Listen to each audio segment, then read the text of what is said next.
Para llevar adelante grandes proyectos hay que trabajar en equipo.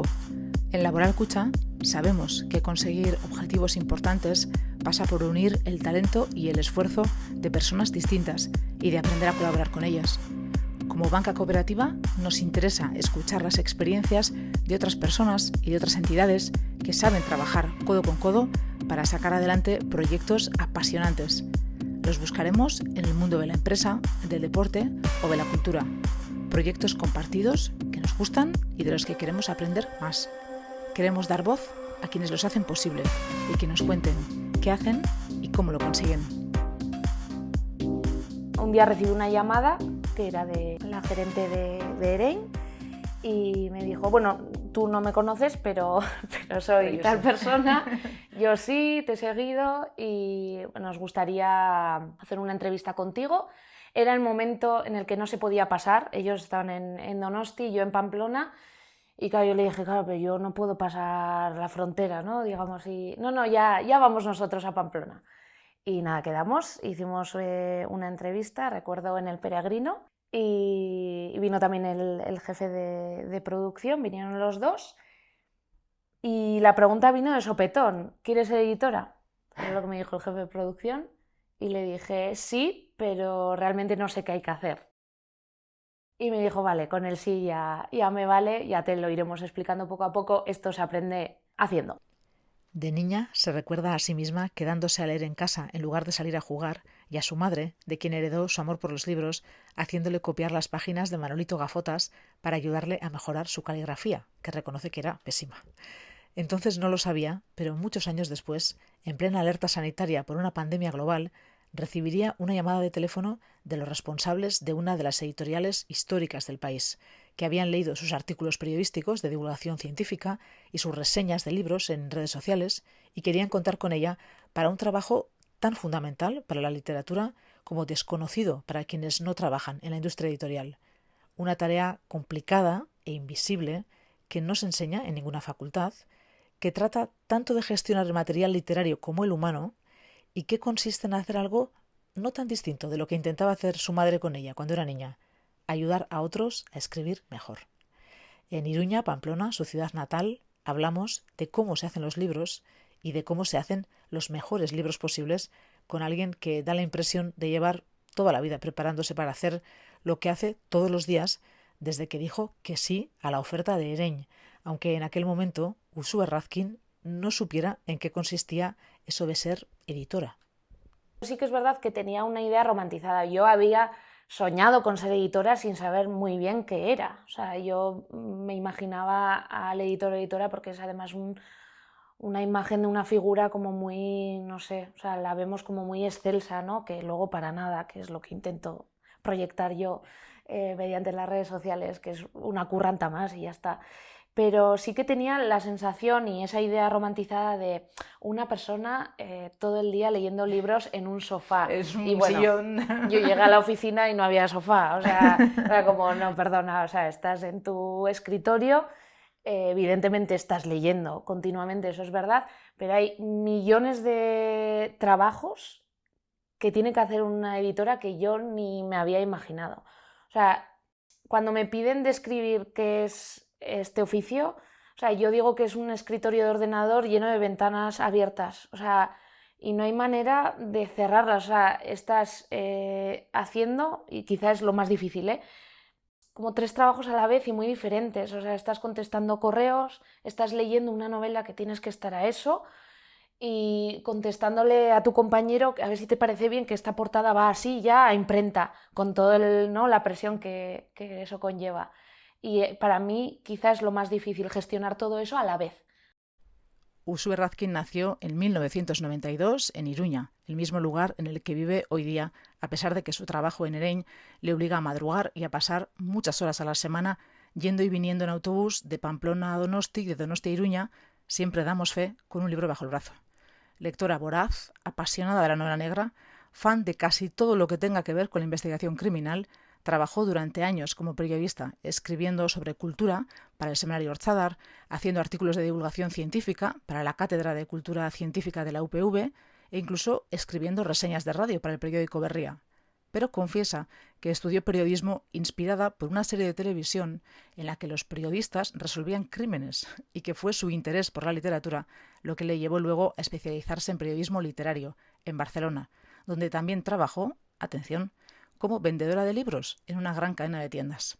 Ahora, además de ayudar a que se vendan, también tiene que encargarse de que los libros se produzcan y de que se escriban, claro. En esa fase previa de escribir probablemente haya muchos problemas en el camino que tú tengas que estar casi como una psicóloga ayudando, es verdad, y es quizá el trabajo que yo más hago, más que corregir una determinada frase, es el apoyo.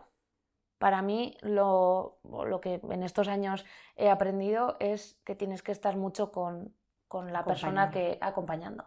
Sí, porque yo creo que es un ejercicio muy individual, tú estás solo escribiendo, me da igual donde estés más cómodo, en casa o en una cafetería, pero realmente tú con quién estás compartiendo todo eso. O sea, hay gente alrededor, tienes amigos, probablemente pareja, pero todo eso no sé si va a llegar al entendimiento de otra persona, porque o sea, es una cosa muy profunda. O sea, la que siente un escritor o escritora, o sea, es lo que me imagino yo desde fuera, ¿no? Entonces, ¿cómo explicas todo eso a la persona que está al lado? Estará al lado, pero quizá no te comprenda. Y yo creo que la figura que más se acerca a esa comprensión es la editora o editor. Yo creo, ¿eh? No sé cómo lo verán los escritores, cómo lo verás tú como escritora, pero sí que es una sensación de me comprendes, estás aquí. Probablemente solo sea escuchar, ¿eh? No quiero decir que el editor o editora sepa más y diga así o asao. No, es simplemente escuchar, porque yo me he visto en muchas situaciones en las que igual he quedado con una escritora a tomar un café porque se ha agobiado, porque no avanza, no me sale.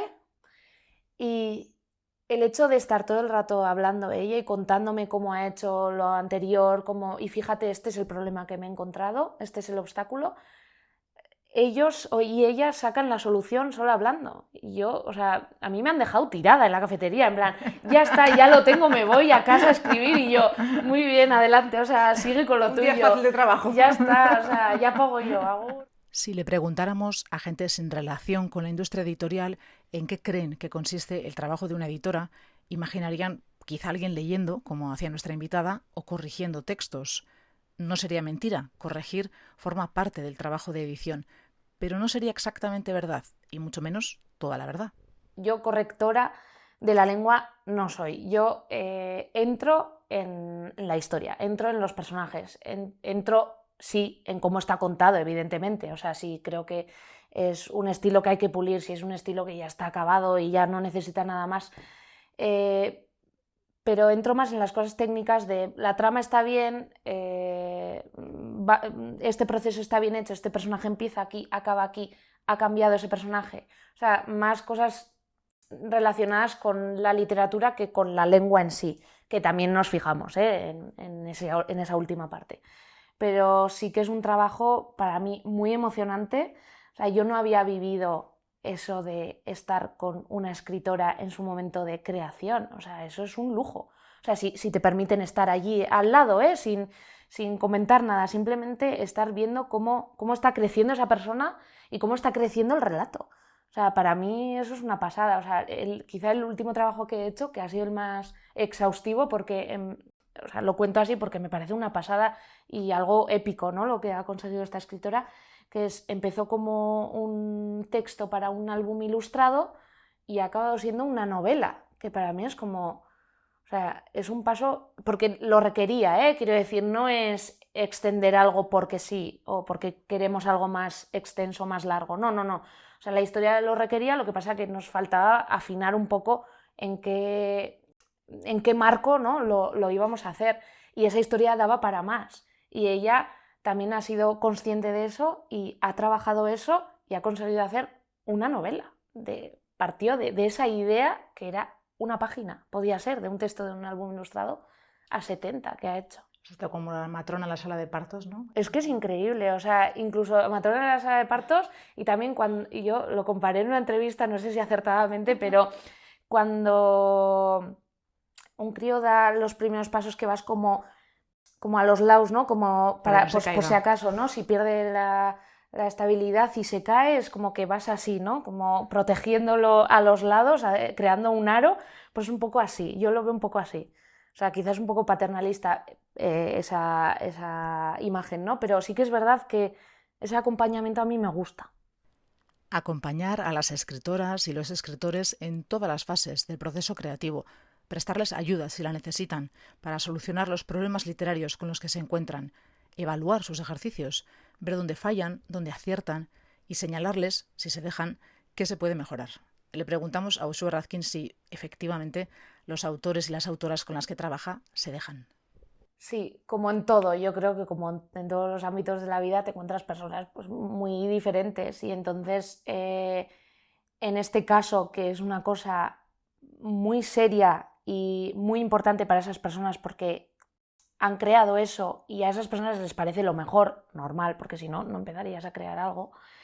Pero sí que es verdad que hay gente que no acepta esa, digamos, crítica o, bueno, esa idea o soluciones que probablemente tú desde fuera, porque no estás dentro de ese texto, que la perspectiva también es muy importante. Yo desde fuera veo más fácil que una persona que ha escrito ese texto pueda verlo, porque para él o ella ya es eso, lo que ha creado ya es perfecto. No significa que esté mal, significa que puede mejorarse y para eso estamos, ¿no? O sea, para que las historias estén mejor contadas, o sea, eso es lo que queremos también, porque eso va a llegar al lector o lectora y la lectora no es tonta. Entonces, queremos que llegue lo más perfecto posible, que siempre habrá cosas que puedas mejorar, evidentemente, pero lo que queremos es que ese texto, o sea, emocione a esa persona de cualquier manera, o sea, me da igual el género, el tipo de género, o sea, emocione con lo que está leyendo.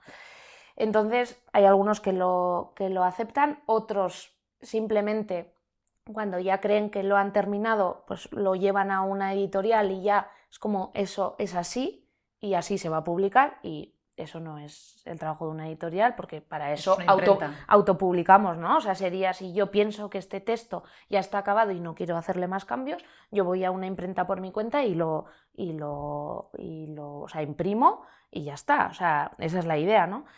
Pero la editorial no está para eso, la editorial recibe ese texto y se trabaja de una u otra manera. Unas veces será solo mejorar solo unas páginas, otras veces será como, ay, este final igual no casa muy bien con todo lo que has contado, porque eso suele pasar a veces. Yo creo que ya nos hartamos y al final llegamos un poco como, ya está. Sí, se nota el cansancio y que sprintamos en el último momento. Pero bueno, me ha tocado de todo. Hay mucha gente que está muy abierta a cambiar todo. O sea, me pasó sobre todo quizá con los más jóvenes, creo. Me tocó con un chico que la idea era fantástica, era muy original y se la compré la idea, pero creía que había que mejorar otras cosas y sobre todo pues igual lo que más fallaba eran las voces de los personajes. Entonces pues nos dedicamos a eso, se dedicó él. O sea, simplemente yo di unas directrices o le aconsejé esto o lo otro y él hace el trabajo, o sea, no se lo hago yo, que eso también es una cosa que parece que no, es que esta es tu novela, no, o sea, es la novela del escritor o escritora y tú estás ayudando simplemente. Y, por ejemplo, o sea, trabajó mucho lo de las voces de los personajes y salió mejor en ese aspecto. ¿La idea se la cambié? No, la idea sigue siendo suya y muy buena además y así ha resultado. Pero había algunos aspectos que eran mejorables y se trabajó en eso y él estuvo durante un año. Para contar bien una historia de manera creíble, interesante, emocionante, hay que tener en cuenta todos los aspectos del ejercicio literario: estructura, personajes, diálogos, suspense, argumento, ritmo, escenario, tiempo, ambiente. Todo tiene que servir para contar una historia y todo se puede torcer en algún momento. El trabajo de una editora o de un editor consiste sobre todo en detectar los problemas para que la escritora o el escritor dé con las soluciones. Vemos el problema. Quizá no podemos dar la solución en ese momento porque es una cosa muy concreta, quiero decir, cada escritor es un mundo y lo que está escribiendo es otro mundo. Entonces, hacer un análisis tan específico de algo requiere tiempo y trabajo. O sea, yo me voy a casa y pienso en el relato que ha escrito esta persona y cómo puedo ayudarlo, ¿no? O sea, es algo muy específico y no es soluciones, no sé, generales, ¿no? O sea, no es, no, acaba de esta manera, haz este final. Haz un ¿no? final mejor. No, y es como, no, o sea, es con todo lo que has escrito y con todo el desarrollo que has llevado en esta novela, yo creo que podrías ir por este lado. Prueba a ver. O sea, hay veces que he fallado en el sentido de decirle a una persona, creo que esto no, prueba quizá con esto que te digo, pero vamos a ver si funciona, porque igual lo leemos y no casa, ¿no? Con lo que queríamos conseguir. Muchas veces es dar palos de ciego, pero se trata también de ensayar un poco. Durante el proceso de edición, las escritoras, los escritores, dejan entrar a alguien en la intimidad de su proceso creativo, un ejercicio de vulnerabilidad que el editor o la editora debe corresponder cuidando siempre del material humano a la hora de evaluar el material literario. Para que el proceso funcione, ambas partes tienen que aprender a confiar la una en la otra. Y esa confianza cuesta, quiero decir, les cuesta, porque bueno, yo entiendo que es un texto que lo han escrito pues, con todo su amor, todo su empeño y es de alguna manera como entrar en ellos, ¿no? En su mundo. Y les cuesta porque es algo muy íntimo realmente, por mucho que sea una historia inventada, ficticia, que ni siquiera sea autobiográfica o autoficcionada, es realmente pues, cómo escribes, y creo que cómo escribes también es una cosa muy íntima. O sea, entonces, para ellos yo entiendo y para ellas que es muy difícil que una tercera persona venga y sea la que decida, ¿no? Es la jueza y diga tú sí, tú no.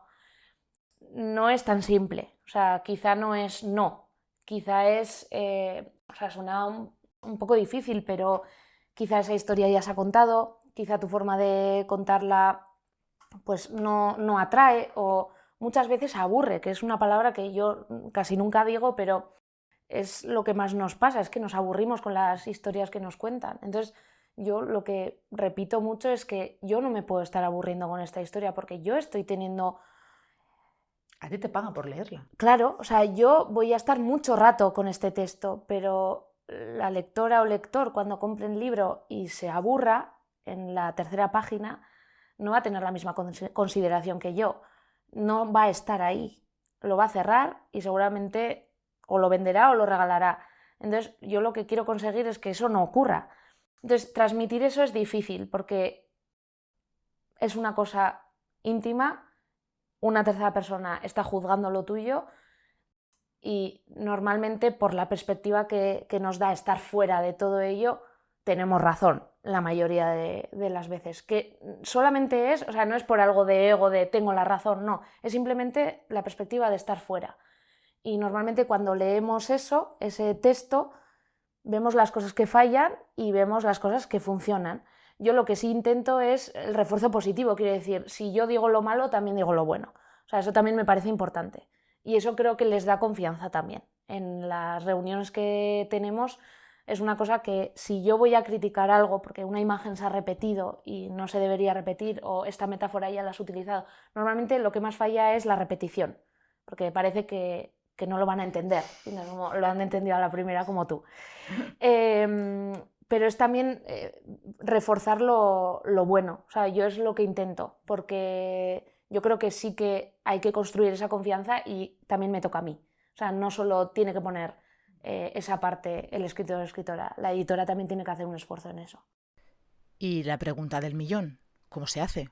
¿Cómo se sabe si algo está o no está bien escrito? ¿Qué falla? Si es que falla algo. ¿Dónde está el problema? Leyendo, claro. Profesionalmente, sí, pero leyendo, con los ojos abiertos, atentamente y atendiendo a lo que nos pasa mientras leemos, para poder trasladarle esa impresión a la autora o al autor. ¿Nos hemos aburrido, perdido, cansado, emocionado? Se trata, dice nuestra invitada, de prestar atención a lo que nos hace sentir el texto. Es mucho de sensaciones, bueno, yo al menos lo vivo así. O sea, yo cuando leo una página, un libro ya acabado, quiero decir, voy a la librería, me compro un libro, empiezo a leerlo, y esa sensación de, no sé, como da cierto gusto, ¿no? O sea, leer una buena página, como que te quedas incluso parada, ¿no? Y dices, uff, ¿no? Qué bien. Si es ¿no? bueno, lo nota el qué cuerpo. bien, lo nota el cuerpo, totalmente. Y eso es lo que yo también intento cuando juzgo, ¿no? de esa manera una obra, un manuscrito. O sea, intento guiarme por las sensaciones. ¿Que me equivocaré? Pues seguramente. O sea, es decir, la receta mágica no la tengo, o sea, no la tiene nadie. Entonces, sí que es verdad que esas cosas que me hacen sentir esos libros como lectora, los intento trasladar a mi trabajo de editora. Y es lo que me sacia realmente. Y si veo que algo no funciona, me gusta trabajar. O sea, no digo, va, esto es una mierda, no. La mayoría de las veces es un sí con trabajo. O sea, si veo que hay algo, aunque sea una chispa, me da igual. O sea, puede ser que me haga otra historia. O sea, igual le digo esta historia no, otra. Pero tú sí, tú escribiendo, ¿no? O sea, entonces, o sea, eso de... Yo creo que la imagen, ¿no?, de editora también, como qué fríos somos, ¿no? Al decir, no, esto es una mierda. Bueno, la mayoría de las veces, y te diré casi ninguna, en plan, decimos, esto es una mierda. O sea, jamás. Y menos a la persona que está delante porque se merece un respeto. La mayoría de las veces es sí y vamos a trabajarlo. Como en cualquier otra tarea, la clave es el esfuerzo. Hay que trabajar sin rendición hasta dar el texto por terminado, hasta conseguir su mejor versión. ¿Y luego qué? Nos preguntamos. Y no nos sorprende escuchar que luego hay que seguir trabajando, hacer correcciones, maquetar, diseñar la portada y la contraportada y convertir ese texto en un libro físico.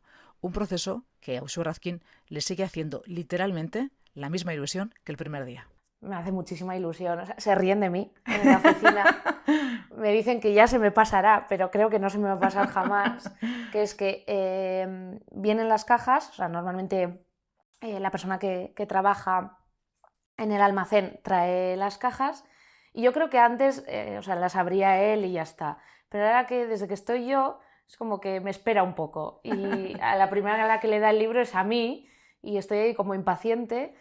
Y nada, lo abro y lo huelo, o sea, es una cosa que... Y se ríen de mí, o sea, aspiro y es como... Y veo a todos los demás, a mis compañeros, como mirándome el espectáculo, pero es una cosa que me hace muchísima ilusión, siempre, o sea, ha costado mucho que ese libro llegue ahí, o sea, para mí es un triunfo todo el rato, o sea, me hace ilusión que lleguen los libros, o sea, yo entiendo que ya pues... mis compañeros pues ya llevan muchos años y ya estarán hasta las narices de los libros, pero es como una sensación de ¡ay! Otro, ya está. Y empezamos, ¿no?, una nueva aventura con este. El objetivo de esa aventura es conseguir que el libro se lea, que alguien al otro lado descifre el conjuro y que vea en su mente las imágenes, los sonidos, los personajes que veía la escritora o el escritor en la suya, completando así el ejercicio telepático de la literatura. Para eso hay que cuidar 3 elementos clave que pueden, y en la medida de lo posible, deben hacer que la gente se fije en el libro y sienta ganas de leerlo: el título, la portada y la contraportada. Hay muchísimos libros en librerías y, o sea, tienes que destacar de alguna manera. Muy bien, el contenido está perfecto, pero la gente no va a llevar el contenido antes que a lo de fuera, a la cubierta y a la contra, ¿eh? O sea, la contra también, el texto que va en la contraportada debería ser un género. Es muy difícil.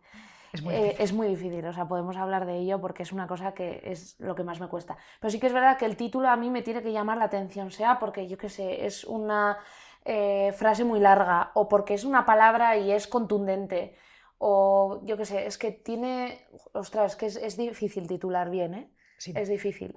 Y sí que es verdad que el dibujo y la ilustración, vamos, o sea, y el color, es evidente que todos están apilados juntos y de alguna manera tiene que llamar la atención. Pero yo creo que el título es muy importante y se le da muy poca importancia. No sé si desde la editorial, muchas veces vienen sin título, los manuscritos y ya se hace en colaboración. O sea, una vez ya terminado el texto, bueno, se hace como un brainstorming y se intenta acertar con el título. Es una cosa más, digamos, colaborativa, porque hay gente que lo deja. O sea, es como, yo no sé titular. Entonces es como, vale, pues te lo dejo a ti, titúlalo como tú quieras. Y luego lo de la contraportada es una cosa que yo no pensaba que me tocaba hacer a mí. Tampoco pensaba que sería tan difícil dar con textos breves, pero intrigantes, sugerentes, atractivos, que dieran una idea del libro sin decir demasiado, o que siempre tendría entre manos varios libros en distintas fases de producción y 1000 pestañas abiertas en el ordenador. ni que su trabajo le daría la oportunidad no solo de ver cómo se hacen los libros, sino de encargarlos. No sé si esto, o sea, es sabido por todo el mundo, ¿no? Que yo no sabía, ¿eh? Que se podían encargar libros. Sí, quizá a gente ya muy famosa o gente que ya tiene pues una carrera literaria ya súper extensa, entonces como ya vas a lo que sabes que va a funcionar, con lo cual ya es como escribe, venga, escribe otro más y ya sabes que va a tener su club de fans, entonces vas a tiro seguro, ¿no?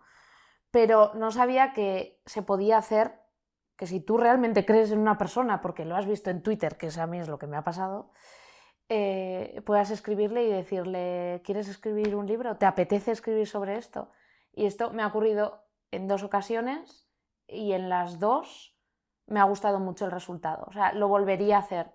Hay otras veces que no que te equivocas, es como pues pensabas una cosa y ha salido otra igual de buena, ¿eh? Pero eso también según, ¿no? Porque al final tienes referencias muy vagas. Twitter, fíjate, o sea, un tweet, de lo que se puede sacar de un tweet, pues bueno, o sea, le puedes ver un poco cómo redacta o qué ideas tiene, sobre todo la originalidad de los tweets. A mí me pasó con una persona que lo ha abordado, o sea, ya me imaginaba que podía hacerlo bien, pero ha cumplido y ha superado las expectativas por la imaginación. O sea, fue una cosa como, eso, ¿no? sí, un amor a primera vista de, ostras, pero qué ideas tienes en la cabeza tú, ¿no? Esto igual si lo trasladas a una historia puede ser increíble y sí. Es bonita esa parte del trabajo, ¿no? Sí, sí, y sobre todo porque haces muchas o sea, relaciones con autores y autoras que no creías en tu vida que ibas a conseguir y a considerarlos incluso amigos o amigas también es bonito. Y luego es lo que decíamos, si es un ejercicio tan íntimo, que tú seas parte de eso es una pasada, o sea, que te deje entrar en su mundo, o sea, en su mundo interno, que esté él o ella y nadie más en toda su vida, ¿no? Es como, joder, qué guay Nadie más está ahí, es verdad, sí, en ese punto de la que me ceremonia. permitas estar viendo cómo creas una historia. Puede que ya no tenga una visión romantizada del oficio de editora, como nos ha dicho al principio de nuestra conversación, pero conmueve ver que, como siempre que hay excelencia en el trabajo, en su caso también hay pasión, hay también entusiasmo. Un ingrediente que capítulo tras capítulo hemos comprobado que acompaña siempre a la excelencia y que Ursula Radkin cree que siempre debería estar presente en la literatura. Yo lo que pido siempre es entusiasmo. Y esa sensación de cuando quedas con una amiga, te ha pasado algo y le dices, te voy a contar una cosa. O sea, esa sensación de descubrir algo y es que te lo voy a contar.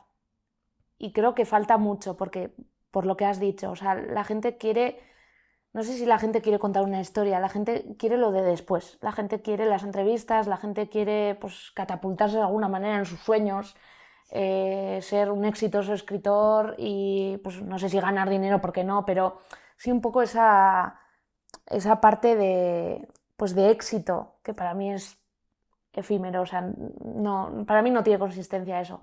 Entonces yo digo siempre, ¿qué me quieres contar? O sea, cuál es tu historia? ¿Inventada o tuya? Me da igual. Y quizá lo que pido es eso, el entusiasmo y, no sé, quizás sin escribir sin pretensiones también. O sea, honestos. Esto lo quiero escribir pues porque me nace, me sale y me gustaría que lo leyera a la gente, que eso también se puede tener, o sea, es una ambición buena, quiero decir, me gustaría que esta historia llegara a mucha gente y que lo leyera y que la gente se sintiera bien cuando lo lee. Eso también hay que tener, yo no digo que no, pero sí que se ha perdido un poco en el camino ese entusiasmo, quizá por ver más allá, ¿no? No, yo pues no sé cómo se imaginan, pero me imagino pues saliendo en portadas y de periódicos y tal, como vendiendo mucho, luego haciéndose peli, ¿no? De todo eso que se ha contado, pero yo creo que tenemos que ir a la base. Y recuperando eso, yo creo que salen mejores las historias, no sé. Quizá esa sea la clave para escribir bien, contar algo que nos morimos por contar. Entusiasmarnos, divertirnos, apasionarnos, dejar de pensar en hacer libros importantes para hacer libros buenos. Quizá particularmente cuando hablamos de la literatura en euskera, que es un idioma minorizado y a menudo menospreciado, que ha tenido que enfrentarse a enormes dificultades históricas para ser considerada una literatura seria y que quizá acusa la rigidez de tomarse a sí misma demasiado en serio. Pecamos un poco de que nos damos demasiada importancia a nosotros mismos. Quizá de ese complejo totalmente lógico por toda la situación de idioma, diglósica, o sea, todo. Pero sí que es verdad que nos ayudaría salir un poco de eso que está tan encorsetado, porque yo creo que estamos un poco rígidos, sí, y se nota en la escritura, se nota muchísimo. O sea, yo en lo que más incido es en vamos a soltarnos un poco, o sea, y en los ejercicios que hacemos, porque yo hago muchos ejercicios con autoras y autores, es como suéltate, o sea, déjate llevar, te estás parando todo el rato tú, ¿no? O sea, es una autocensura que nos hacemos, porque esto no tiene como aire de manifiesto, ¿no? Es que tampoco tiene que tener aire de manifiesto, o sea, no tiene que tener aire tan serio, o sea, puedes hacer muchísimo humor y seguir siendo serio en algunos temas, se puede abordar desde el humor, desde la ciencia ficción, o sea, es como toda una seriedad, o sea, es como...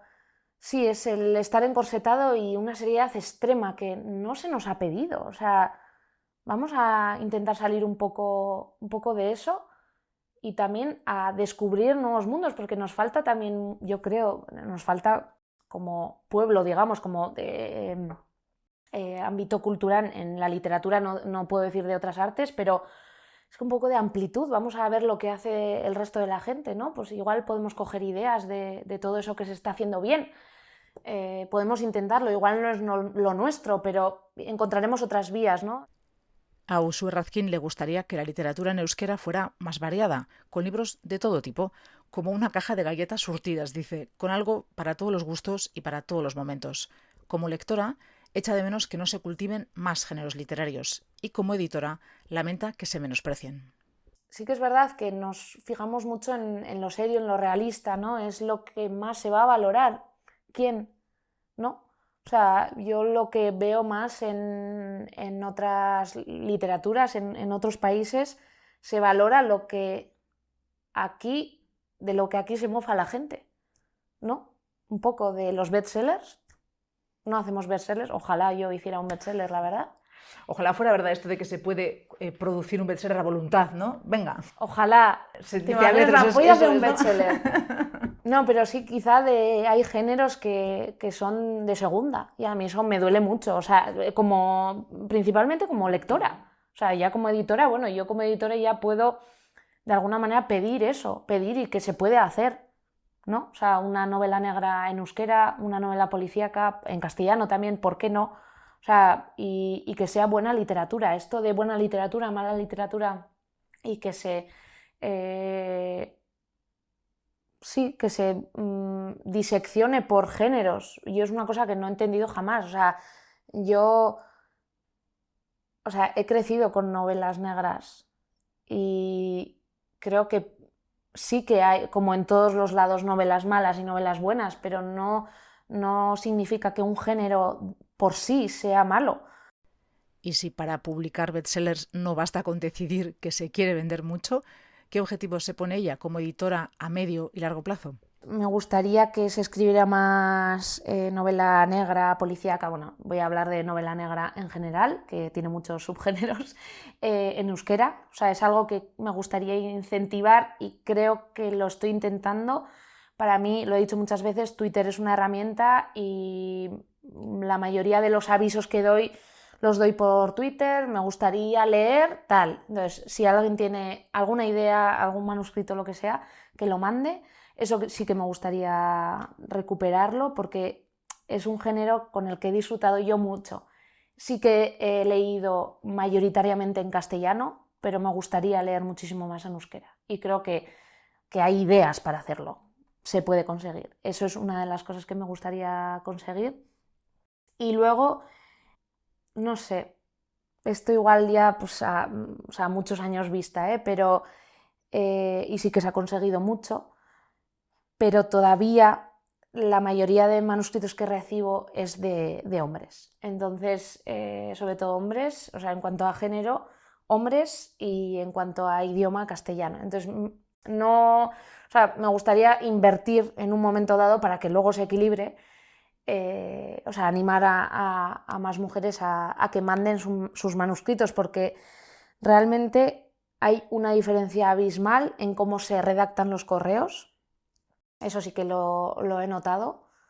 Una confianza extrema en cuanto a los hombres, y en las mujeres es pedir perdón por todo, y normalmente son los textos que mejor están.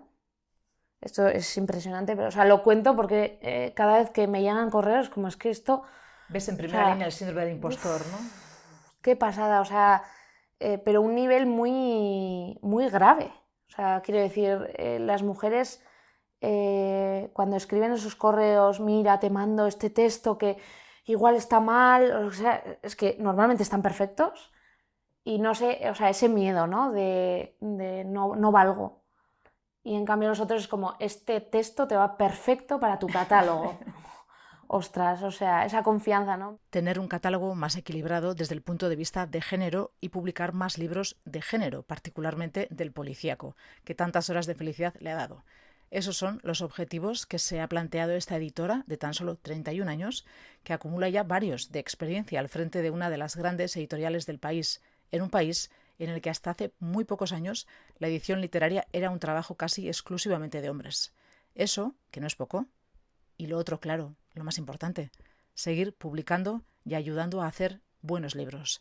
Estar ahí, en primera línea del proceso creativo, en ese lugar en el que un día no hay nada y un día, de pronto, hay algo. Una idea, una imagen, el germen de una historia. Estar ahí, en ese obrador de maravillas en el que se hacen los libros y en el que a lo largo de la historia los grandes maestros de la literatura han obrado sus grandes milagros literarios.